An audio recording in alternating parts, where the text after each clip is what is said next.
então e abrir minha apresentação. Bora, então, pau na obra, né? Agora, a gente está iniciando uma nova unidade didática, tá? Então, aquela unidade didática 1, que eram as características dos esportes de invasão e tudo mais, ela ficou para trás. Agora, nós vamos, então, estudar os princípios operacionais dos esportes coletivos de invasão, né, e algumas características aplicáveis ao handball e basquetebol. Bom, então vamos lá retomar, né, fazer aquela revisão toda dos esportes coletivos de invasão, né? Eu discuti com vocês lá no Esporte de Invasão 1, né, a respeito dos elementos invariantes que são comuns a várias modalidades esportivas coletivas, né? E aí o conceito, né, nós precisamos chamar assim, elementos invariantes, tá? Guardem essa expressão. Então, isso foi produzido pelo Claude Bayer, lá em 1994, quando ele afirma que qualquer modalidade que seja coletiva, ela vai ter sempre essas 6 características incomuns, né, que são chamadas constantes ou invariantes. Na matemática, não, tá? A matemática tem umas viagens dessas, mas não. Então, as modalidades coletivas, de forma geral, elas vão ter uma bola. Ela pode ser esférica, no caso do futebol, voleibol, futsal, handball, basquetebol. Ela pode ser oval, como no caso do futebol americano e do rugby. Ela pode ser pequena, como no caso do cricket e do beisebol. Ela pode ser leve, como no caso do voleibol, voleibol de areia e até mesmo futebol de areia um pouco mais leve. Pode ser pesada, como a de basquetebol, mas de maneira geral tem uma bola, né? E as regras de cada uma destas modalidades é que vão determinar como é que eu posso ou não manipular essa bola. Todas as modalidades coletivas, elas têm um terreno demarcado na forma de um campo de jogo, né? E é dentro desse terreno que vai acontecer o jogo, né? Algumas modalidades possuem formatos muito distintos, né? De maneira geral, quase todos os campos de jogo são retângulos, né? Já o beisebol muda um pouquinho, né? O beisebol tem um formato meio de diamante, né? Assim como chamam nos Estados Unidos. O cricket também é um pouquinho diferente. Toda modalidade esportiva coletiva, ela vai ter um alvo a atacar e um alvo a defender, né? O objetivo de cada uma dessas modalidades pode ser marcar o ponto ou mesmo procurar impedir o adversário de marcar, né? Como no caso em algumas modalidades fica mais claro, né? Todas as modalidades esportivas coletivas vão ter parceiros, né, que podem ajudar na progressão da bola e na defesa do alvo. Vai ter adversários que devem ser vencidos, né, para a marcação do ponto, e tem as regras que têm que ser respeitadas. Então, bola, terreno, alvo, parceiros, adversários e regras são os elementos invariantes nas modalidades esportivas coletivas, não só as de invasão, tá? Toda modalidade coletiva. Se essas modalidades elas possuem elementos em comum, é de se esperar também que elas possuam conceitos em comum. E aí eu queria saber de vocês se no semestre passado vocês estudaram aprendizagem motora, sim ou não? Estudamos, né? Estranho AD, mas estudamos. Então tá, então vamos lá. Vocês receberam aqueles 80 slides do Henrique Taveira? Exatamente. Então, pois é. Então agora eu quero ver se vocês lembram. 80? Eu quero ver se vocês lembram, então, de um conceito que foi visto lá na aprendizagem motora, que é o conceito de transferência de aprendizagem. Alguém lembra desse conceito?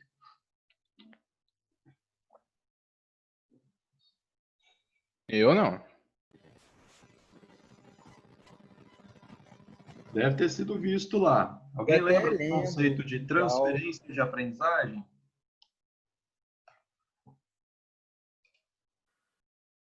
Então vamos lá, vou lembrar vocês então. Aqui aparece com o termo em inglês, né, a ideia de transfer, né?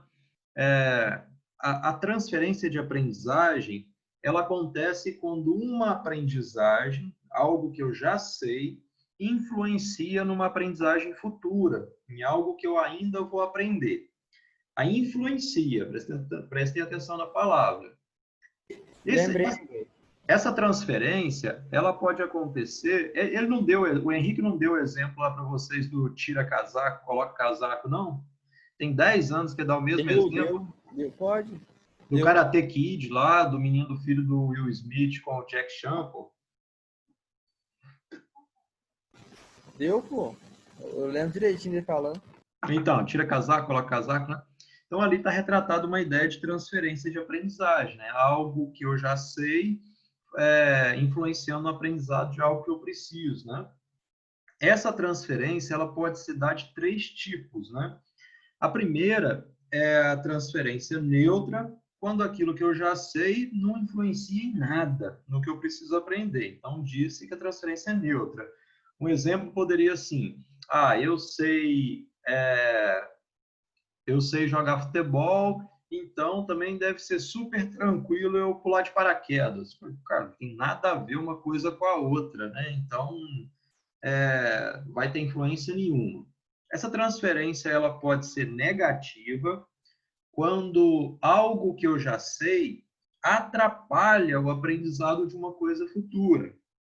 Aí é muito difícil citar exemplo desse tipo de transferência, mas a situação mais tranquila para citar é em situações em que acontecem vícios de aprendizagem. Então, tipo assim, você aprendeu errado, aí depois para corrigir é muito difícil, né? Um exemplo seria quando o sujeito aprende a dirigir fora da autoescola. Então, ele aprendeu a dirigir lá pelo interior, lá pelas roças fora, dirigia lá os tratores da roça, aí, de repente, ele vai ter que aprender a dirigir na autoescola, que é cheio de regrinha, cheio de protocolo, tem toda uma ordem das coisas para fazer, e aí ele tem mais dificuldade, porque aí não é só aprender uma coisa nova, mas ele também tem que se livrar de todos os vícios que ele já tem. A gente poderia citar o exemplo de alguém que aprendeu natação, né, e aprendeu mal, foi mal ensinado, né? Então ele desenvolveu uma série de vícios, aí depois para poder corrigir vai influenciar negativamente, né? Vai prejudicar uma aprendizagem correta. E aí existe um outro tipo de transferência chamada transferência de aprendizagem positiva, que é quando algo que eu já sei, né, facilita o aprendizado de algo que eu preciso aprender, né, de algo que eu ainda não sei. Seria, nas situações do dia a dia, a gente poderia dizer que alguém que sabe dançar um determinado tipo de dança talvez tenha facilidade em aprender um outro tipo, né, porque as situações de ritmo, de transferência de peso se encontram facilitadas, né? Os conceitos são parecidos. Alguém que já sabe andar de bicicleta talvez tenha facilidade para poder aprender a andar de moto depois, porque a questão do equilíbrio já está mais ou menos dominado. Alguém que já pilota moto pela cidade vai ter alguma facilidade em dirigir carro, porque sabe mais ou menos como que o trânsito funciona, como que os outros motoristas se comportam, tudo mais. Trazendo isso para o contexto dos esportes e das modalidades esportivas coletivas e para o contexto desses conceitos em comum que eu vinha falando, a transferência positiva ocorre a partir da aproximação entre as modalidades, né? Então, a aprendizagem encontra-se facilitada logo que o jogador percebe em uma estrutura de jogo uma identidade com uma estrutura já encontrada e que a reconhece no mesmo ou em outro esporte coletivo. Então, aqui tem 2 imagens, por exemplo, né? Um jogador de basquete driblando a bola e um jogador de handebol driblando a bola. Então, vejam como é similar o gesto motor que esses 2 sujeitos estão fazendo. Mesmo havendo muitas diferenças nas regras, na organização tática, né? No padrão de material, na execução técnica de muitos dos fundamentos, no que diz respeito a isso aqui, né? A progressão com a bola pela quadra de jogo é muito similar uma coisa com a outra. Então, por que a gente vai diferenciar tanto esses esportes? A gente precisa aproximá-los, que tem muita coisa que pode ser aproveitada, né? Aí, então, a gente entra no contexto dos chamados jogos de oposição. Esses jogos de oposição, eles envolvem o confronto, né, a competição de posições antagônicas, né, posições contrárias. Nesse caso, quais são as posições contrárias? Ataque contra defesa. Em se tratando especificamente do ataque, essas modalidades esportivas coletivas, elas envolvem superar o adversário com base no alcance de um alvo, né, no seu terreno. Aí isso pode se dar de diferentes maneiras. Isso pode se dar através da invasão ao terreno adversário, no caso pelo objeto, né, pela bola, que é o caso do voleibol. Então, eu marco o ponto quando eu faço o objeto cair no terreno do outro, né? Lançando o implemento central para perto do alvo adversário, futsal, basquete, handebol, que a finalização normalmente acontece de áreas mais próximas à meta, né? Dificilmente uma finalização acontece muito longe. Então, eu tenho que criar maneiras de me aproximar para depois finalizar, né? Talvez a principal dificuldade do futsal, basquete, handebol seja essas aproximações ou mesmo essa possibilidade de desequilibrar a defesa para finalizar. Ou ainda, né, numa terceira possibilidade, afastando o implemento central do terreno de jogo, que é o caso do beisebol. Quanto mais longe você rebater a bola, melhor. Por outro lado, a equipe que defendeu seu alvo deverá criar maneiras de se opor a eventuais ataques adversários, gerando assim a característica central dos jogos coletivos, a oposição. Então, quando um ataca, o outro defende e vice-versa. Nesses jogos de oposição, então, nós vamos ter o confronto de posições antagônicas, né? Novamente ataque e defesa. Agora, se tratando especificamente da defesa, a defesa vai buscar a criação de maneiras de se opor a eventuais ataques adversários, gerando assim também a característica central dos jogos coletivos, a oposição. Então, aqui a gente tem o caso do bloqueio, né? Um bloqueio triplo até. O bloqueio triplo ele surge a partir de uma necessidade. Quando o ataque no voleibol começa aqueles ataques muito altos das pontas, então a defesa começa a pensar, olha, a gente precisa pensar em como reagir a isso. E aí surge, então, a ideia de bloquear essa jogada sob a rede, né? Ou sobre a rede.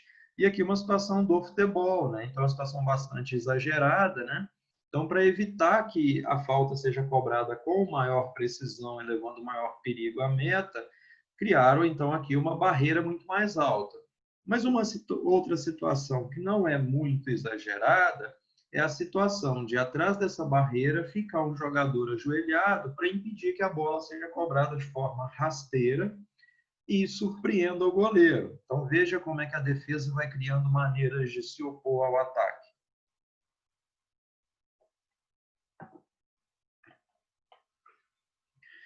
Aquilo que as modalidades têm de específico, né?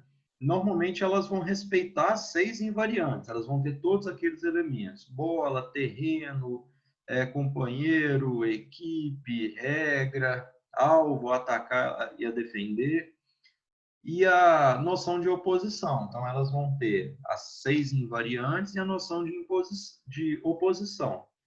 No entanto, né, elas vão configurar como resultante das regras. Então, as regras vão definir como é que o jogo é jogado. Então, aqui eu botei em negrito, ó, as regras do jogo é que são um fator de diferenciação, né? Então, talvez elas tenham uma importância maior, às vezes, até do que a gente julga. Então, as regras precisam estar presentes o tempo inteiro, mas não necessariamente ser a primeira coisa a ser ensinada, né? Porque é onde as modalidades vão se diferenciar muito. Aí a gente entra aqui, né, chegando agora numa parte mais próxima das modalidades que nós estamos trabalhando agora, né, de retomar aqueles princípios operacionais do ataque e da defesa, né, que são os princípios que constituem o ponto de partida, a base, pois vão representar a origem da ação e definem as propriedades invariáveis, né, ou seja, aquilo que não muda, sempre vai ser da mesma forma, sobre as quais se vai unir a estrutura fundamental do desenvolvimento dos acontecimentos. Neste caso, é sobre essa estrutura que vai se projetar, que se vai planejar o trabalho de ensino, aprendizagem e treinamento. Então, como vocês já sabem, lá da disciplina de esporte de invasão 1, são os 3 princípios operacionais do ataque, os 3 princípios operacionais da defesa. Enquanto o ataque vai se preocupar com a manutenção e conservação da posse de bola, a defesa, em oposição, deve se preocupar com a recuperação da posse de bola. Enquanto o ataque se preocupa A partir do momento que ele tem a posse de bola, ele começa a se preocupar em progredir pelo campo, a defesa vai criar uma oposição tentando impedir essa progressão, essa aproximação em relação à meta. Uma vez que o ataque consegue manter a posse de bola e progredir, ele vai buscar construir situações de finalização à meta. A defesa, se opondo a esse comportamento, vai tentar impedir a finalização, né? Protegendo a meta o tempo inteiro. Aí, muito importante, né? Também vocês já sabem lá do esporte de invasão, não existe hierarquia, não tem uma coisa mais importante do que a outra. Esses princípios são antagônicos entre si, né? Como pertencentes a ataque e defesa. Eles se caracterizam pela posse ou não da bola, e eles podem ser interligados por atitudes que privilegiam a retomada do princípio oposto. O que quer dizer isso? Que quando eu estiver ensinando os alunos a atacarem, por exemplo, eles não podem compreender que eu vou atacar sem nenhuma preocupação. Então, eu jogo tudo que eu tenho, né? Eu coloco todas as minhas fichas no ataque. Porque se há uma perda da posse de bola, é preciso pensar que tem que ter alguém para defender, né? Eu não posso deixar o adversário recuperar a bola e não encontrar nenhuma resistência. Então, a gente ataca, mas ataca com certa organização para conseguir retomar o comportamento defensivo imediatamente após. A gente vai ver muito bem isso quando a gente for estudar os sistemas de jogo, né? Principalmente do handball, vai ficar muito claro isso. Então, os princípios operacionais. Aqui eu já fiz uma alteração, né, contextualizando para o handball e para o basquetebol, né? Então, os princípios operacionais do ataque: manutenção da posse de bola, buscar o desequilíbrio da defesa, né? A pergunta seria, então, como que se causa desequilíbrio na defesa nas modalidades coletivas de invasão, né? Principalmente com movimentação, né? Então, um ataque que não se movimenta, ele não consegue quebrar a defesa, ele não consegue construir situações claras de finalização. Um ataque que se movimenta muito, ele acaba fazendo a defesa se movimentar junto e acaba por obrigar a defesa a abrir espaços. E aí é onde ele vai aproveitar essas brechas para conseguir finalizar sem marcação. E aí sim, então, ele busca finalizar a meta. Nos princípios operacionais de defesa, né, a primeira preocupação é manter o equilíbrio defensivo. E eu queria que vocês compreendessem como equilíbrio defensivo a situação em que cada jogador marca o seu atacante direto, né? Então, tanto no handball quanto no basquetebol, cada jogador marca o seu atacante direto. Se, numa determinada situação, no handball ou no basquetebol, um jogador estiver livre e com a posse de bola, ele vai finalizar. E numa situação que ele finaliza livre, é uma situação muito propícia à marcação do ponto. Então, isso não pode acontecer de jeito nenhum. Tá? Então, o ataque vai estar buscando construir esse tipo de situação, deixar um atacante livre para fazer o arremesso, e a defesa vai procurar, de todas as formas possíveis, não permitir que um jogador fique livre. Ou, quando um jogador tomar a iniciativa do ataque, fazer a chamada dobra da marcação, que existe no handball e não tanto no basquetebol. Outra preocupação da defesa é contenção do ataque, ou seja, não permitir que o ataque se aproxime muito da zona de finalização e retomar a posse de bola. Quer dizer que tem que acontecer exatamente nessa ordem? Não necessariamente. A primeira coisa a se buscar é manter o equilíbrio defensivo. Se nós tomamos um contra-ataque, então tem que ter pelo menos 1 contra 1, 2 contra 2. Isso é equilíbrio. Se tiver 2 atacantes e um defensor, desequilíbrio defensivo, superioridade numérica, a chance de marcação do gol, do ponto é muito, muito alta, ok? Alguma dúvida sobre esses princípios aqui? Não, né? Só revisão mesmo. Vamos seguir, então. Aí, aqui também a revisão, né? Como que a gente pode estruturar o ensino dos esportes de invasão, então, a partir do conhecimento desses conceitos todos, né? Então, uma possibilidade de organizar o ensino é a partir dos níveis de relação. Então, primeiro, eu vou ensinar para o sujeito o nível de relação eu-bola, lá para as criancinhas pequenas, vou permitir que essas crianças se familiarizem com a bola e com o controle dela, né? Tanto no basquete, tanto quanto no handball. Depois eu vou ensinar um outro nível de relação, que é eu, bola, alvo, que aí já requer uma atenção sobre o objetivo do jogo, a finalização da jogada. Então tem que arremessar a bola no gol, tem que arremessar a bola na cesta, ou tem que arremessar uma bola em um alvo, né? A ideia é essa. Quer dizer que eu tenho que ensinar todo o eu bola primeiro para depois eu ensinar eu bola alvo? Não. Percebam para vocês verem como que são os momentos de treinamento das equipes de alto rendimento. Normalmente elas chegam no campo de jogo do treinamento ou mesmo antes da partida e ficam batendo bola como forma de aquecimento, ficam brincando, fazendo desafios uns com os outros, né? Numa atividade aparentemente mais descontraída. Então ali, às vezes, cada jogador tem a sua bola. Então ali o sujeito está aqui, ó, nesse nível de relação do eu bola aqui. Ah, mas ele já está familiarizado com a bola, mas ele está aqui desenvolvendo o controle dela. Então, quanto mais controle da bola ele tem, possivelmente numa situação de jogo ele vai sobressair, né? Os vários desafios que esses jogadores de futebol fazem, né, para chutar a bola em gol, para ver quem acerta a trave, para ver quem consegue fazer o gol sem ângulo, para ver quem acerta o ângulo do gol. Então, são níveis de relação que estão sendo desenvolvidos ali, né? E nem todos os jogadores estão no mesmo nível de controle da bola, né? Convenhamos. Depois eu vou me preocupar com o eu bola adversário, então eu vou incrementando. Aqui a preocupação já é a conquista e conservação da posse de bola.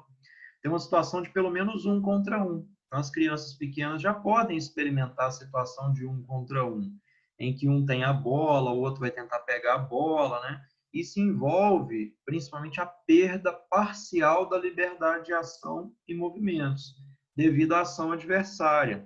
Então, o que eu vou fazer com a bola não depende só de mim mais. Eu tenho que tomar decisão também baseado no comportamento do meu adversário, né? Para que lado meu adversário vai, que decisão que ele vai tomar, se ele vai tentar roubar a bola, se ele vai só me cercar, se ele é mais rápido ou não do que eu. Então, aqui já tem uma quantidade de decisões a serem tomadas muito grande. Posteriormente, o eu bola colega, né, que envolve a interrupção das ações adversárias com a ajuda do colega, né? Tem uma visão ampla da ação conjunta entre dois indivíduos. Aqui eu acrescentaria, pessoal, que não é só a interrupção das ações adversárias, mas é também alguém, o parceiro, que pode me ajudar a vencer o adversário, que vai me ajudar a criar uma situação de superioridade. Aqui o interessante é perceber que é hora de desenvolver certo coletivismo, vamos dizer assim, ou combater o individualismo, né?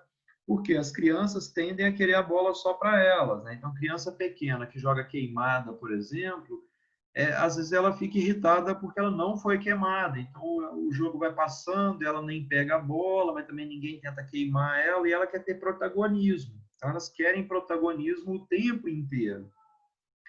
Nesse tipo de situação, né, em que eu tenho um colega, aí envolve assim, ora eu tenho protagonismo, porque eu tenho a bola, mas ora eu compartilho o protagonismo com o outro.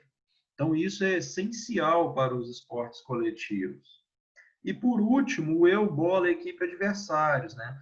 Aqui, a situação já é muitíssimo mais complexa, porque eu já tenho presente todos os elementos e princípios do jogo, tanto ofensivos quanto defensivos. Mesmo que for numa situação muito simplesinha, tipo 2 contra 2, 3 contra 3, isso já tem uma quantidade de decisões a serem tomadas, uma quantidade de comportamentos possíveis que tornam isso muito complexo, né? Então, esse nível de relação, eu, bola, equipe, adversário, alvo, tal, ela já é praticamente o jogo propriamente dito, tá? Segunda possibilidade, né? Como estruturar o ensino, né? Aí, agora não vou falar mais dos níveis de relação, mas vamos falar das capacidades táticas básicas, né? Que eu me lembro de ter apresentado para vocês, mas vamos retomar aqui.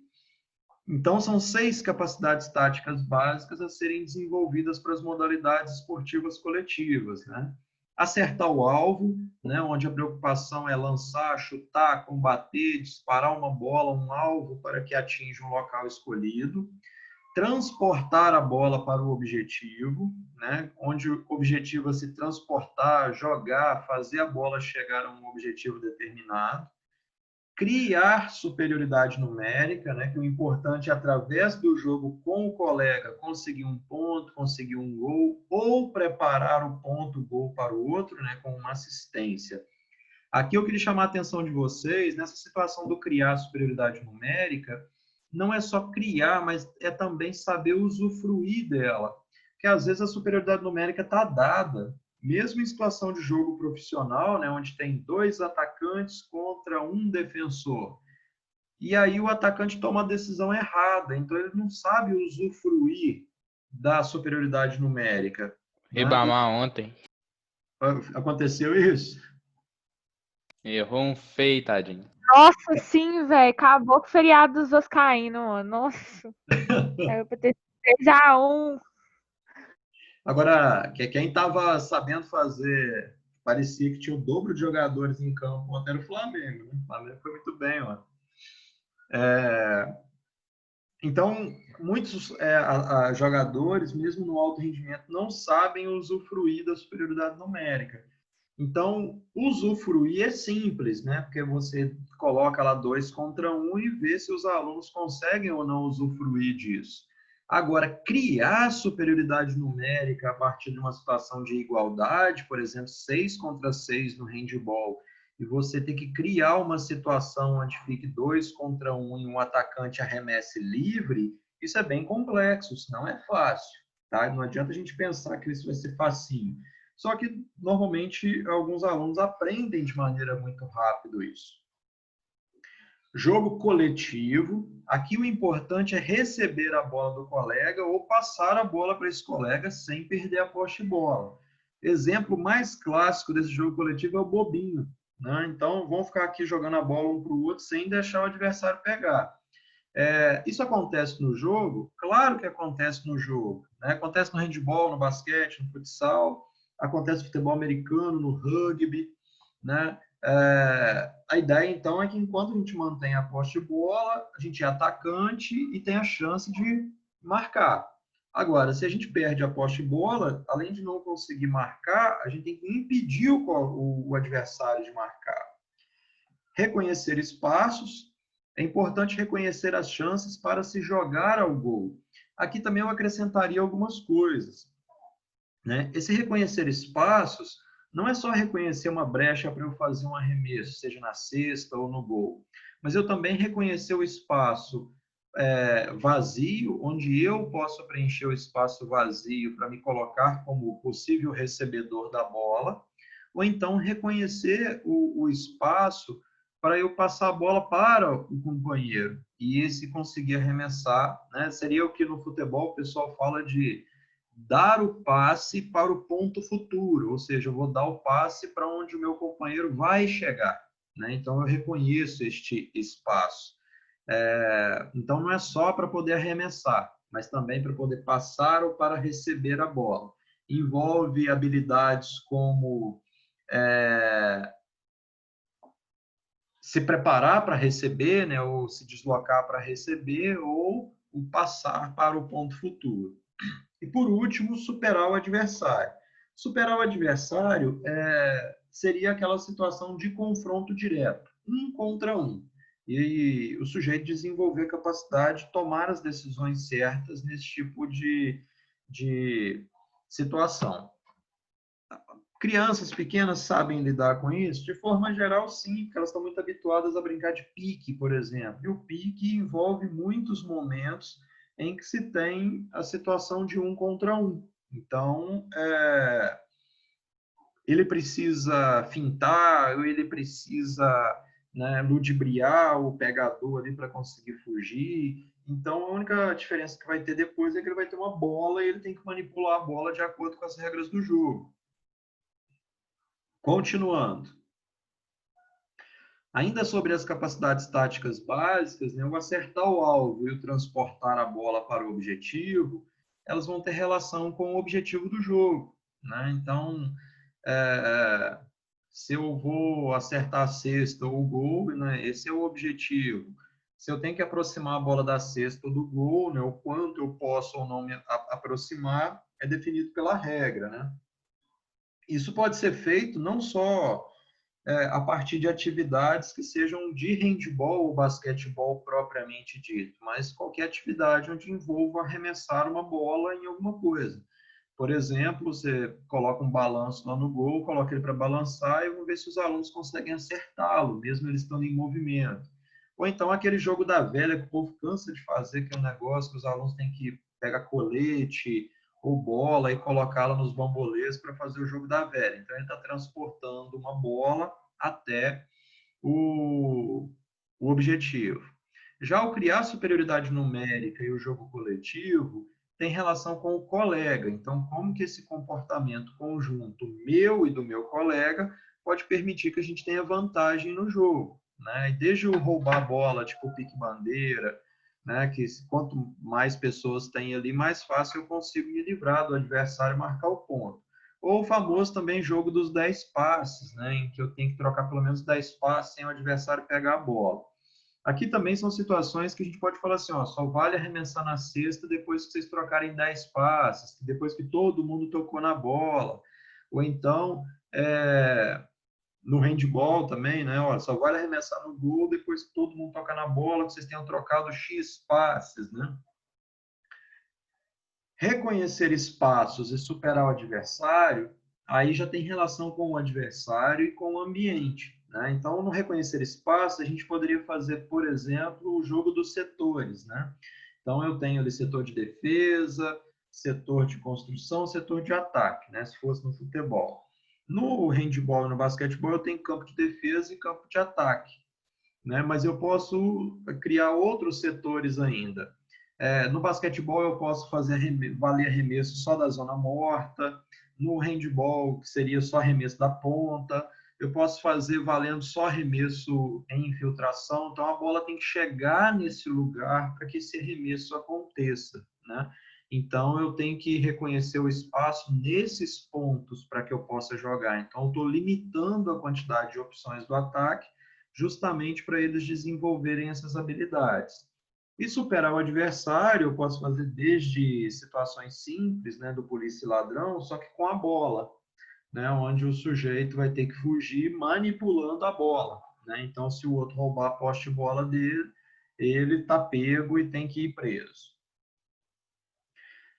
A terceira possibilidade de estruturar o ensino se dá a partir das chamadas estruturas funcionais. Vocês conhecem também. Perdão que tem um errinho aqui de digitação, tá? Estruturas. Tem um T a mais aqui.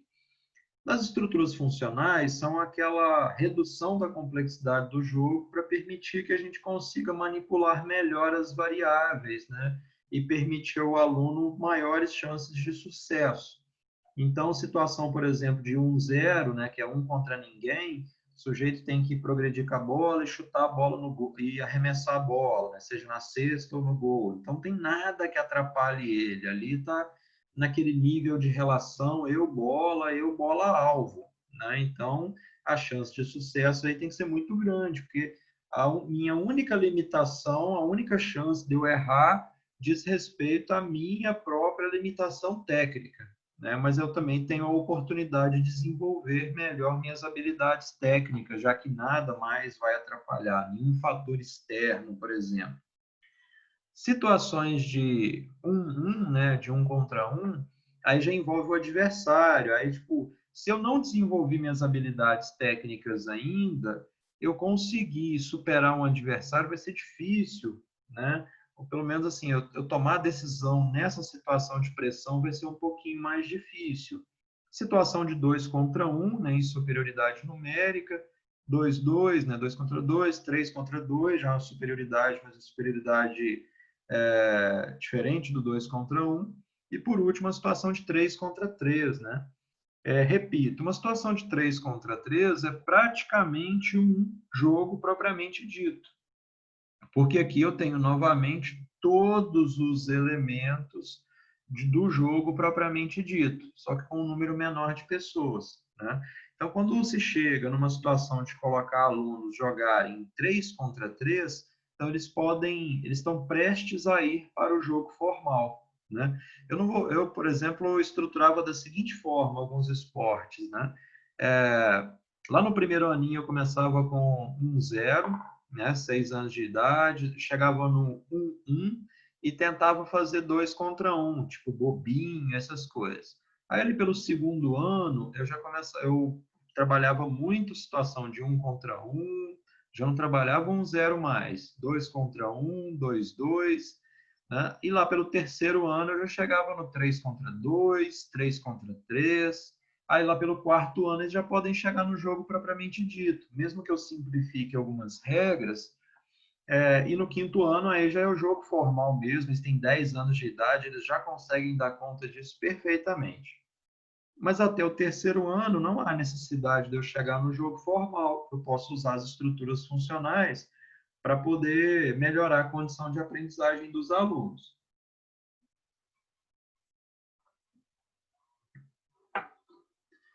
Continuando. Hoje foi rápido pra caramba. Então, chegou na parte de exercícios aqui, ó, né? Acabou a primeira aula, eu já cheguei na parte de exercícios. Vamos para ela, então. Alguma dúvida que vocês queiram tirar sobre o que eu falei até agora? Para vocês foi só uma revisão, né?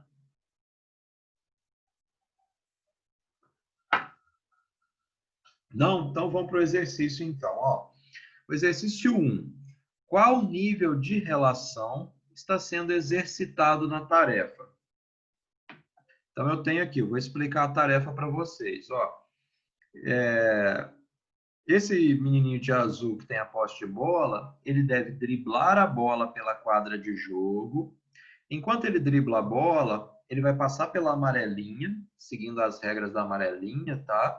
Aqui nesses pedacinhos de madeira, ele vai fazer o processo trifásico, né? Esquerda, esquerda, ou o contrário, se ele for canhoto, e fazer o arremesso em gol. Depois ele vai vir aqui pelos cones e vai driblar a bola invertendo a mão com que ele dribla. Então, se ele vem para o lado esquerdo, ele vai driblar com a mão esquerda, para o lado direito vai driblar com a mão direita, depois voltar a driblar com a mão esquerda, vai fazer o processo trifásico, esquerda, esquerda, arremessar no gol. Ok? Todo mundo entendeu a tarefa?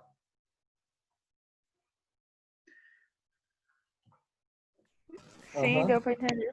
Ok. Então, qual nível de relação está sendo exercitado na tarefa?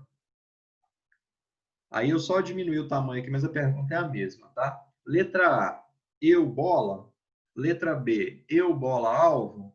Letra C, eu bola adversário. Quem acha que é a letra A?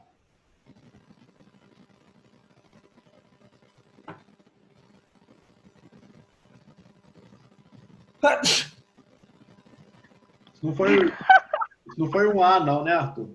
Não, foi espirro. O microfone tá abrindo. Ó o Covid, hein? Aqui, é AB. É AB logo, fala aí, AB. Eu também acho que é a B. Eu bola alvo, então C seria o Também bola vou na B. Tá. Então, ó, todo mundo até agora colocou que é a letra B. Eu, bola, alvo. Alguém discorda?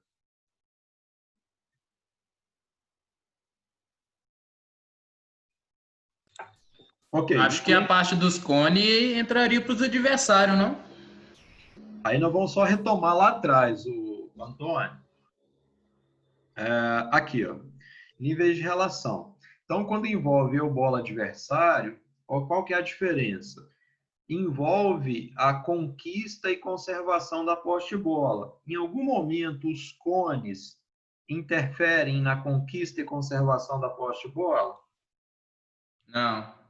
Ontem, por exemplo, na turma do segundo período, que está vendo pela primeira vez esses conceitos, eles estavam com muita dúvida sobre o goleiro. Eles falaram assim, não, mas tem um goleiro. Mas o goleiro, ele influencia na conquista e conservação da posse de bola? Não, só na finalização. Pois é, aí então não seria o papel de adversário nesse sentido. Então vocês estão certos. É a letra B, eu, bola, alvo. Aí perceberam que não precisa ser só uma atividade simples de acertar o alvo, mas eu posso criar diferentes níveis de complexidade para uma mesma tarefa. Poderia ser uma tarefa em que ele tem que driblar a bola pela amarelinha e fazer uma bandeja aqui na cesta? Poderia. Ao invés do processo trifásico aqui nas bandeirinhas aqui, ele daria 2 passos para a bandeja. Né? Por exemplo, que isso é permitido, dar 2 passos, né? Na situação de bandeja. Então, parabéns para vocês. Letra B, eu, bola, alvo. Então, esse é o nível de relação exercitado aqui na tarefa. O goleiro, neste caso, ele causa algum tipo de dificuldade para o exercício da tarefa?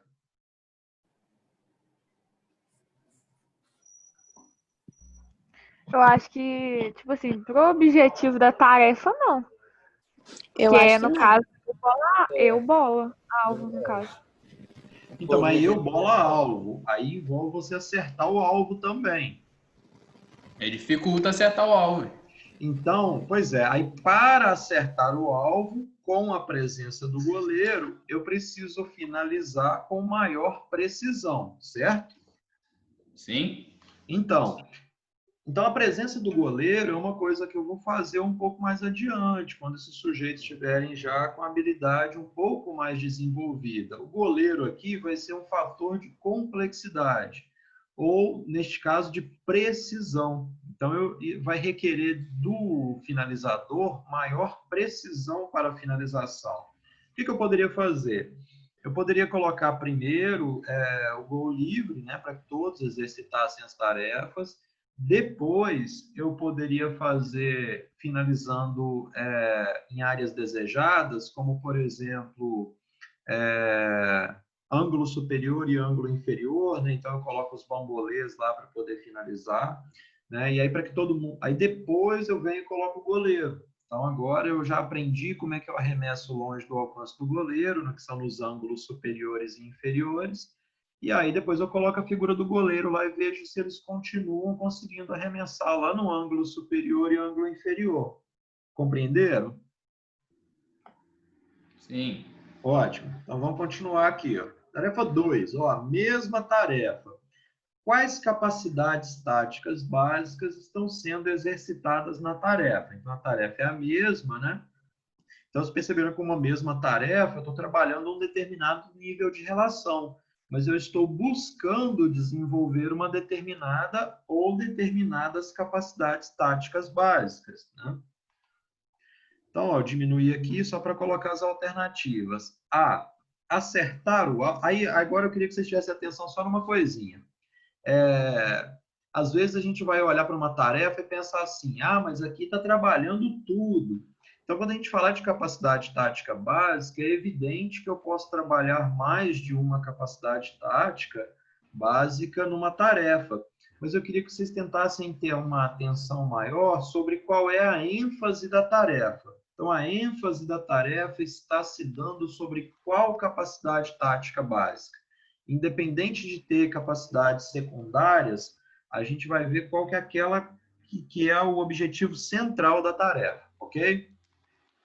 Então, ó, letra A, acertar o alvo. Letra B, transportar, deixa eu ver, transportar a bola. C, reconhecer espaços. Quem acha que é a letra A?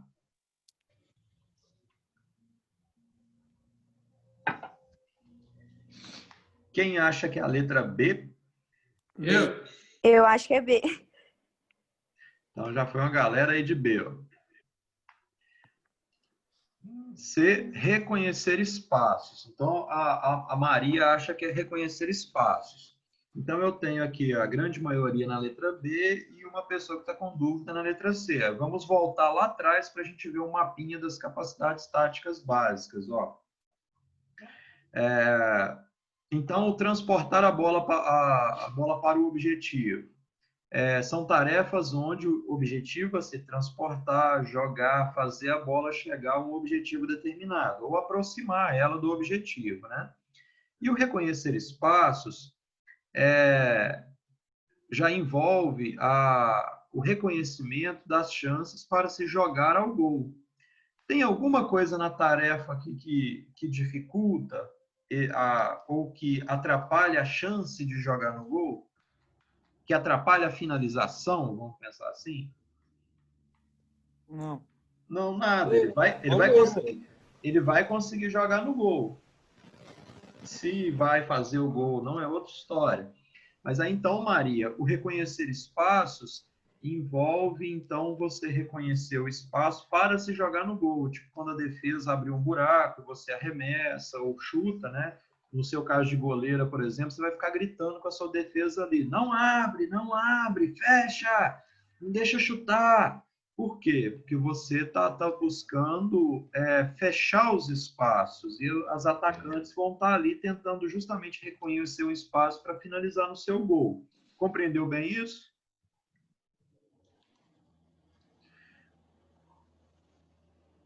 Ok. No caso, se fosse no basquetebol ali, né, vai estar tentando aquela finalização de uma área que seja vantajosa, seja um arremesso frontal, seja um arremesso da zona morta lá, que é essa zona aqui do cantinho. Aqui buscando a cesta, né, desde que o sujeito esteja livre, ou mesmo uma jogada em infiltração para conseguir uma bandeja aqui debaixo da cesta, que seria ótimo. Então, ótimo, não está tendo nem discussão, vocês estão acertando tudo. Vamos continuar aqui, ó. E agora, pessoal, uma tarefa um pouco diferente aí daquela, né? Qual o nível de relação que está sendo exercitado aqui?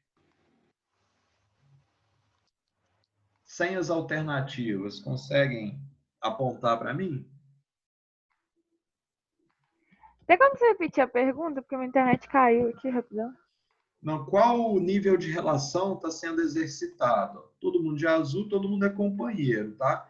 Então, o menininho aqui, ó, nosso aluninho, seja da escolinha, da escola, do clube, ele deve driblar a bola pela quadra de jogo, e ao driblar a bola, ele precisa passar pela corda até chegar na área de arremesso e arremessar em gol da linha dos 6 metros.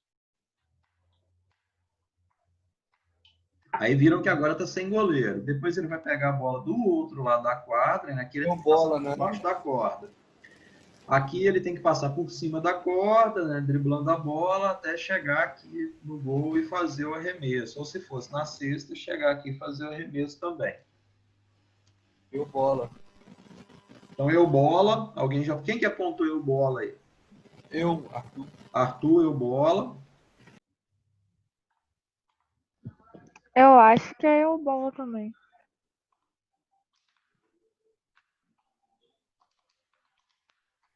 Eu bola alvo. Então o João acha que é eu bola alvo. Aí nós vamos voltar lá atrás nos níveis de relação para a gente ver o que é cada um deles. Ó. O eu bola envolve a familiarização com a bola e o seu controle. O eu bola alvo envolve a atenção sobre o objetivo do jogo, né, que é a finalização. O que está sendo buscado com a tarefa aqui? Controle de bola?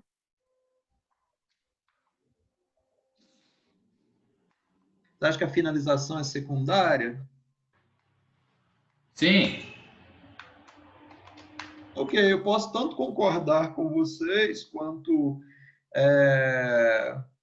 também existem elementos para se discordar. Vamos pensar assim, tudo que a gente pode fazer com a tarefa. Vocês não estão nem certos, nem tão errados, tá? Dependendo de como eu organizo a tarefa, se eu falo para os meus alunos assim, olha, você deve driblar o mais rápido possível, passar pela corda, correr o mais rápido possível e arremessar. Aí eu estou dando muita ênfase na finalização, que seria tipo uma situação de contra-ataque, onde ele tem que chegar no objetivo o mais rápido possível, né? Agora, se eu digo para eles que eles podem vir devagarzinho, né, passar aqui pela corda. Tem aluno que nem vai conseguir passar pela corda driblando a bola, então às vezes ele vai segurar a bola. Então eu vou acabar tendo que dar mais ênfase no controle da bola para depois ele pensar na finalização. Então eu vou estar colocando a finalização lá como secundário, né? Se eu começo a colocar aqui também bambolê pendurado, colete pendurado para ele arremessar no ângulo superior ou inferior, então eu começo a dar mais ênfase na finalização. Se eu digo que ele tem que chegar aqui e fazer um arremesso em suspensão, por exemplo, eu começo a dar mais ênfase na finalização. Se eu digo para ele que ele tem que chegar aqui e finalizar e fazer o rolamento, finalizar em suspensão, cair, fazer o rolamento, eu estou dando muita ênfase na finalização. Compreenderam a diferença? Yes. Então, uma mesma tarefa, ela pode gerar mais ênfase em um aspecto ou em outro, dependendo de como eu organizo, tá? Bom, agora tem uma tarefa um pouquinho diferente aqui, ó. Né? Agora sim eu coloquei as alternativas, né? Então, quais capacidades táticas básicas são exercitadas nesta tarefa? Agora tem um bonequinho diferente aqui, ó. Então, o portador da bola, né? A gente vai chamar aqui de atacante com posse de bola, né? O atacante direto com posse de bola. Ele deve driblar a bola até chegar aqui na área de 9 metros, né? Que é a linha pontilhada, ou linha do tiro livre. E aqui, o comportamento dele pode mudar. O que pode fazer o comportamento dele mudar aqui na linha dos 9 metros? O adversário? Então, ótimo. Agora, a presença do adversário, então, agora gera modificações no comportamento do atacante. Como que o comportamento do adversário pode modificar o comportamento do atacante, Maria?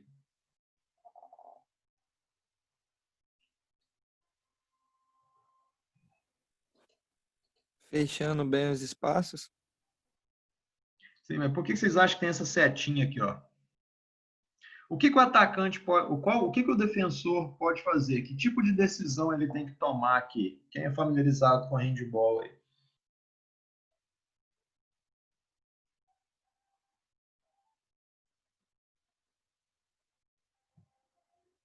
Ele vai se adiantar um pouco para impedir a infiltração. Ótimo.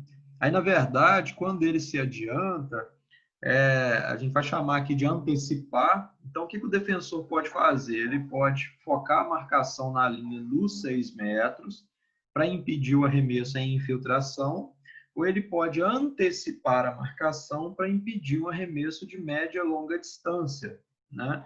E no basquetebol vai ter uma situação mais ou menos parecida, né? Onde ou ele tenta impedir um arremesso de 3 pontos, ou ele tenta impedir a infiltração para um arremesso de 2 pontos, né?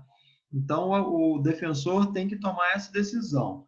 Ou ele fica na linha de 6 metros para impedir o arremesso em infiltração, né? Para fazer a marcação depois, ou ele antecipa a marcação para impedir um arremesso de média e longa distância. A gente vai chamar de arremesso de média e longa distância arremesso que é feito da linha de 9 metros, tá? Da linha pontilhada, que acontece bastante. O atacante, então, baseado nesse comportamento do defensor, ele vai ter que também tomar uma decisão. Que decisão ele vai ter que tomar?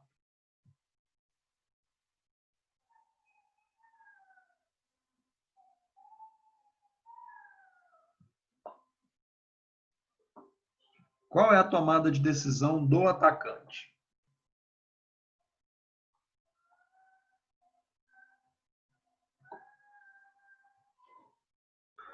Manter a posse de bola? Tipo assim. Nem é uma decisão, né? É uma necessidade. Né? O que vocês acham que tem essa setinha aqui no chão, aqui, ó? Para onde tem que driblar, no caso? Então. Onde tem que sair da marcação. Exato.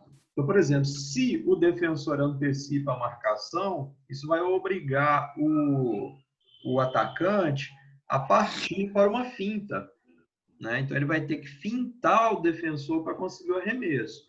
Agora, se o defensor não antecipar a marcação, ele tem a possibilidade de fazer um arremesso aqui na linha dos 9 metros, né? Um arremesso de média e longa distância. Então, obrigatoriamente, Para finalizar a jogada, se o defensor antecipa, ele precisa fintar. Se o defensor não antecipa, ele pode fazer esse arremesso de média e longa distância. Então, aí fica naquela, né? Tanto defensor quanto atacante tem um tempo muito curto para tomar uma decisão. Compreenderam bem? Não vamos fazer muito desses exercícios aí, tá? Até porque eu acho que uma característica do handball, o handball tem muito contato físico. E o basquetebol deve ter pouquíssimo contato físico. Apesar dos caras do basquete serem gigantes, quase todo contato físico é computado como falta. Então, deve-se evitar o máximo possível tocar o adversário, principalmente quando se defende. Mas quando se ataca também, porque pode ser interpretado como falta de ataque. Às vezes, no handball, eu percebo que os iniciantes, eles têm pouca coragem de ir para o confronto físico, de tentar finta, então eles tentam passar longe dos defensores. E não dá para pensar muito assim no handball. A gente tem que entender que no handball, se eu tomar a falta, tá tudo bem. Mas se eu fizer a falta também, tá tudo bem também. Porque eu não posso ser desleal e colocar em risco a segurança do meu adversário. Isso eu não posso, porque aí é uma conduta antidesportiva, né? Mas não há problema nenhum, eu tenho que ter um pouquinho de coragem. E tudo bem se a gente tiver contato físico, faz parte do jogo, sem ser desleal, claro. Aí vamos lá. Ó. Quais capacidades táticas básicas estão sendo exercitadas na tarefa? A. Reconhecer espaços, ou pelo menos assim, qual capacidade tática básica está sendo desenvolvida aí com maior ênfase, vamos dizer assim? A. Reconhecer espaços. B. Transportar a bola. C. Superar o adversário. Letra C. C. C.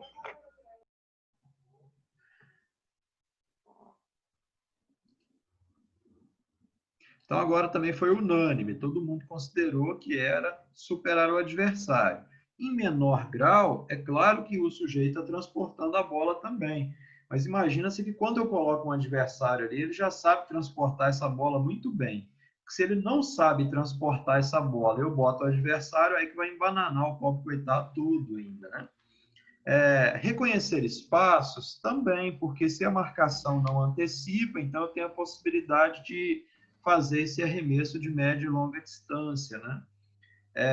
Mas, evidentemente, quando eu coloco um adversário, eu coloco uma situação de 1 contra 1, o que eu estou querendo é que o importante é vencer o adversário no confronto direto, tá?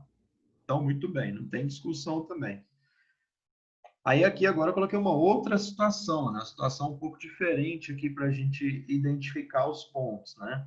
Quais são as capacidades táticas básicas que estão sendo exercitadas aqui? Então, os dois de azul são companheiros e o goleiro também é companheiro.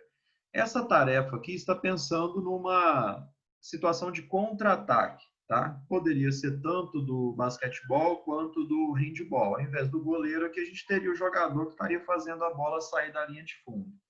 Então, imagina-se que esse goleiro de cinza aqui, ele defendeu um arremesso em gol, né? Então, ele está com a bola nas mãos e ele deu a bola para o seu armador, né? Que é o jogador que recebe a primeira bola do goleiro ali. Esse armador conduziu a bola pelo campo de jogo, né? Ou recebeu o arremesso do goleiro aqui na frente. Pode ser uma coisa ou pode ser outra. Aqui na frente, ele tem duas possibilidades. Ele pode driblar, ele pode fintar o defensor, ou ele pode passar a bola para o ponta, né? Se ele finta, ele vai para o arremesso direto, se ele passa a bola, o ponta finaliza. Quais são as decisões que o defensor tem que tomar?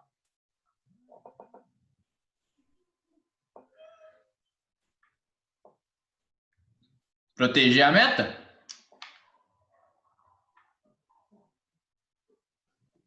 Não, ele tem que proteger a meta, é um princípio operacional, ele está ali para isso. Mas qual decisão ele tem que tomar? Esse comportamento. O que ele Se ele vai antecipar ou se ele vai esperar o tiro de média e longa distância. A mesma coisa. Não, é o contrário, João. Se ele vai ficar para impedir o arremesso de infiltração ou se ele vai antecipar para impedir o arremesso de média e longa. Né? Então, ele antecipa sempre para impedir o arremesso de média e longa distância. Aí, a grande questão aqui é a seguinte, cara. Se ele antecipa, qual risco ele corre? Do ponta ficar livre. Exatamente. Então, bom, se ele antecipa para tentar essa marcação, ou pelo menos quando ele antecipa, ele tem que fazer isso num tempo ótimo para não permitir o passe. Né? Então, ele não pode permitir o arremesso nem o passe. Então, a tomada de decisão tem que ser feita para sempre obter essa vantagem, seja vantagem defensiva ou vantagem ofensiva. Mas vamos então para a pergunta aqui. Quais capacidades táticas básicas estão sendo exercitadas na tarefa? Jogo coletivo, superioridade numérica, superar o adversário. Qual é a ênfase aí? Ou qual Eu acho que é bem. Superioridade. Eu acho que é B. Vocês devem ter combinado assim. Vamos todo mundo escolher uma só, que a gente não precisa nem discutir, né? Bobo nem nada. Então, olha, a ideia do jogo coletivo estaria relacionada a manter a posse de bola e impedir o adversário de pegar. Evidente que eles têm que manter a posse de bola, senão o ataque não é concretizado, né? Senão não tem finalização. Um ataque que não resulta em finalização, ele é um ataque fracassado, tá? Em qualquer modalidade coletiva. Então, é preciso terminar as jogadas com a finalização. Às vezes, as finalizações não vão ter a mesma qualidade sempre. Só que a gente vê uma equipe, por exemplo, que finaliza 5 vezes ao longo de um jogo de futebol inteiro. Eu cito muito exemplo do futebol porque está mais visível, tá, pessoal? Como é que é possível isso? Outras equipes finalizam 20 vezes, mas não conseguem marcar numa proporção tão boa. Tem equipe que finaliza 5 vezes e marca 3 gols. Tem equipe que finaliza 20 e consegue marcar 1 gol. Então, é preciso ter um equilíbrio nesse ponto. O superar o adversário estaria relacionado ao confronto direto, 1 contra 1. Se o armador resolver não passar a bola, aí eu vou ter uma situação de confronto direto. Só que ele já tem a ajuda, porque ele está tornando a tomada de decisão do defensor mais complexa, porque o defensor ele não tem que decidir só se ele fica ou se ele antecipa a marcação. Ele tem uma outra preocupação aqui, que é o ponta ficar livre. Então, de qualquer forma, o armador está tendo ajuda. Né? Alguma ajuda ele está tendo. Então, a resposta correta é sim, a letra B, superioridade numérica. Só que aí, lembram que a habilidade que estava lá, a ideia da capacidade é criar superioridade numérica? Aqui eles estão precisando criar superioridade numérica? Não.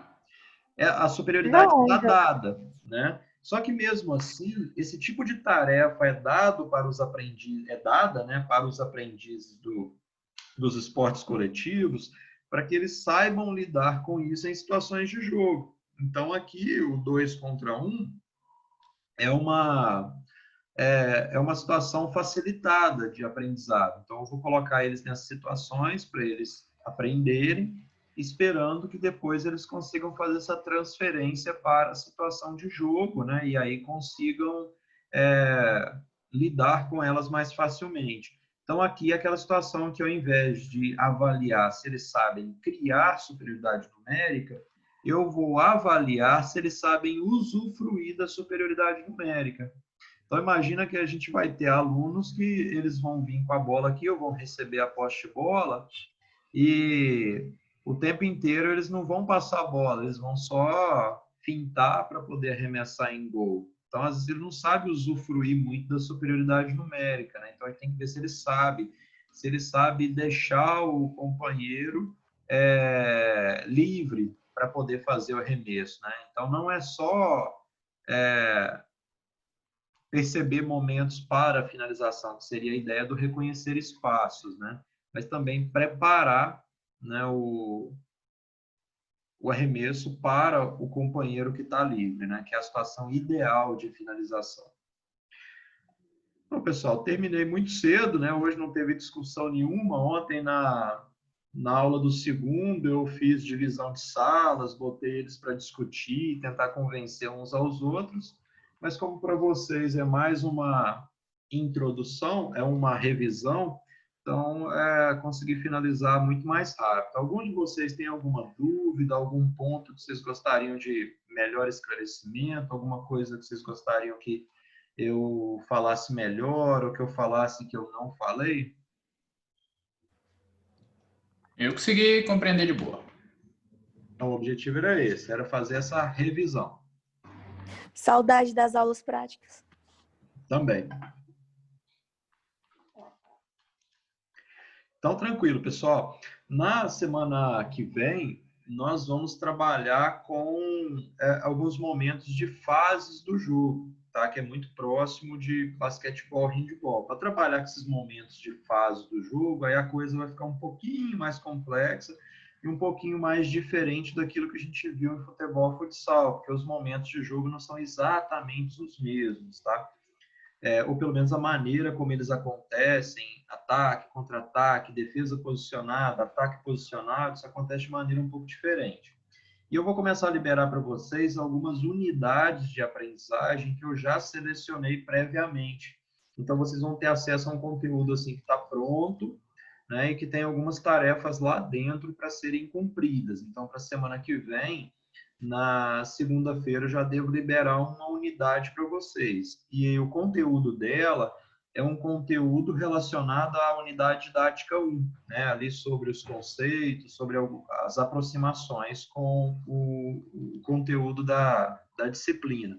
Então, vocês vão ver que tem uma coisa meio pronta já, tem várias atividades para vocês desenvolverem. Tem não só texto, mas também tem vídeo, tem sugestão de conteúdo extra, tem bastante coisa lá, está muito bem organizadinho para vocês fazerem, tá? Então, vocês vão ver lá naquele ícone do ambiente virtual de aprendizagem, onde está unidades de aprendizagem, que vai ter lá um espaço para vocês acessarem essa unidade, ok? Então, além dessa aula online que a gente está tendo, a gente vai ter também essa unidade lá.